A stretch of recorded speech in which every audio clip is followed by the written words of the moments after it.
Hello, and welcome to Way of the Holy Family. Thank you for joining us as we walk in perpetual hope, drawing ever closer to Jesus through life's struggles and triumphs, filled by the Eucharist, and strengthened by community. Way of the Holy Family is here to bring light, encouragement, and a bit of childish fun for all families seeking holiness. Hello, everyone. I want to ask, how is everyone doing in entering the holiday season? Is there excitement, anticipation, anxiety? Are you one of those whom you like to turn on the holiday music immediately? Don't worry, I was in choir for many years, and I would start rehearsing Christmas music in September, and I loved every minute of it, so I won't judge. How are your kids doing? I'm sure they are excited and have their sights set on Christmas, skipping right over Thanksgiving, even before Halloween passed. I know mine have. I got excited too. I picked up a few clay gingerbread houses the other day, and I have to expand my storage by 25% because I had 3 tubs for Christmas. Now I need 4. We'll see what we do at the end of the season, if I can get rid of anything to consolidate. But I definitely fell into the gimmies.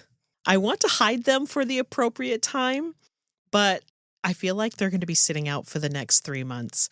My girls are soaking them up and playing with their miniatures, bluey toys, etc. in the village. It's quite fun.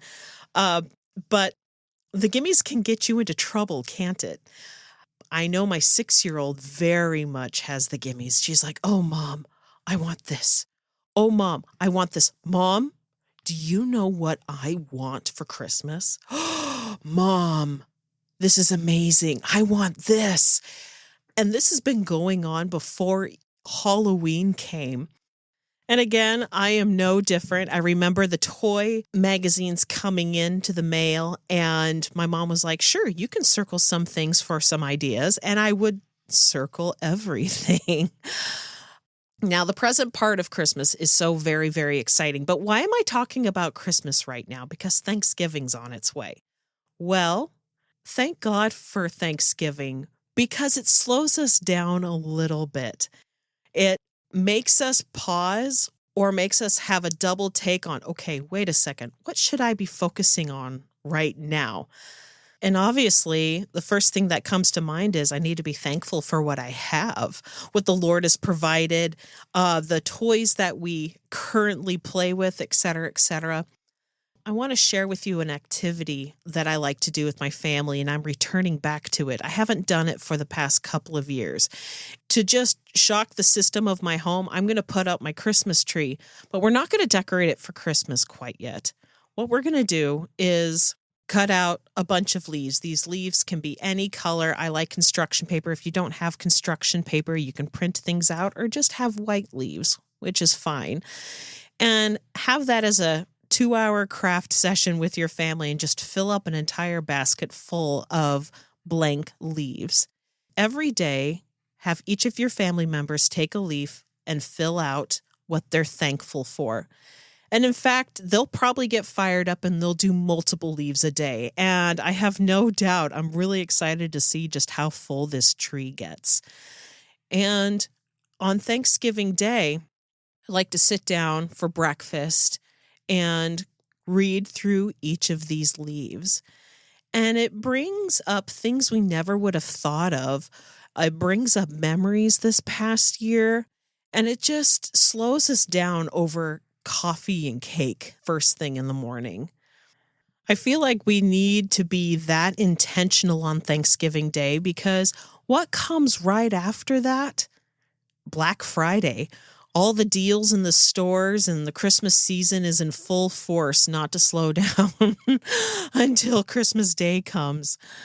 And if you can tell by my laugh, I'm a little overwhelmed and I'm a little nervous by it. As a parent, you definitely carry the expectations of Christmas a little bit differently. You're like, oh my gosh, I have expectations to fulfill. I can't fall short on something. I don't want to disappoint my kids, et cetera, et cetera. It really goes against the grain when you stop and say, I am thankful for this. I'm thankful for the cup of coffee in my hand. I'm thankful for the Mother Angelica card sitting at my desk smiling at me. I'm thankful for the little letter on my wall that when I had a hard day, my 6-year-old wrote, Hi, Mommy, I love you so much. I kind of feel at this moment after rattling off those 3 things, I don't need anything more. Just yesterday, my sister had called me and she was in the middle of an annual project she has. I don't know how many times or how often she does this, but she was working with each of her children. Her children needed to find 3 things to give away and 3 pieces of garbage. And that sounded like such a palatable approach to working with your kids and discerning through their stuff. It's so easy just to take a shovel and shove it all into a tub and being like, you don't care about all this stuff. But the fact is, we really do overwhelm our kids with choices. And then we don't equip them with the tools to filter through it all. And so thank you, my dear sister, for that bite-sized example. I'm going to be working with my younger kids on that. My older kids, they're fabulous at getting rid of their stuff. They're way better than my husband and I can tell you that.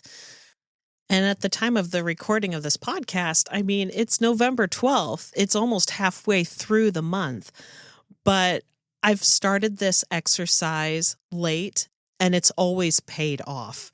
So I'm going to get that done. I'm going to get the tree up tonight with the bigger kids, and then we're going to be filling it up with leaves. And here's a quick story on how impactful these little leaves can be. I have one little orange leaf with a hole punch and a white yarn string through it. It's tucked into one of my rosary bags, and this came from a November, I would say 3 years ago. At that point, I had been homeschooling my kids for about 1.5 years, and my daughter wrote, I am thankful for homeschooling. And we had just come off from a time of so much difficulty after moving out of state. We underestimated grossly on our financial needs, and I ended up having to go to work full time and put our kids into school. And it was going against the grain the whole time. Maybe someday I'll go into that journey, but it was very, very difficult. But eventually Oliver was able to bring me home, and I've been home ever since, homeschooling my kids. Sorry, I'm very thankful for it. You guys should do this little exercise in decorating your wall, decorating a twig from outside, decorating your future Christmas tree. Because there will be things you have never thought of that we should be thankful for. It opens our eyes, it purifies our hearts, and it hones our spirits to what we should focus on, the goodness of the Lord. So I hope that helps. Let me know if you have indeed done this or that you're going to do it with your family. God bless, friends. Thank you for joining us today. Check back every Tuesday through Thursday as we drop new episodes and news. Feel free to follow, or if you would like to know more information about Way of the Holy Family, please click the link below to our website, wayoftheholyfamily.com.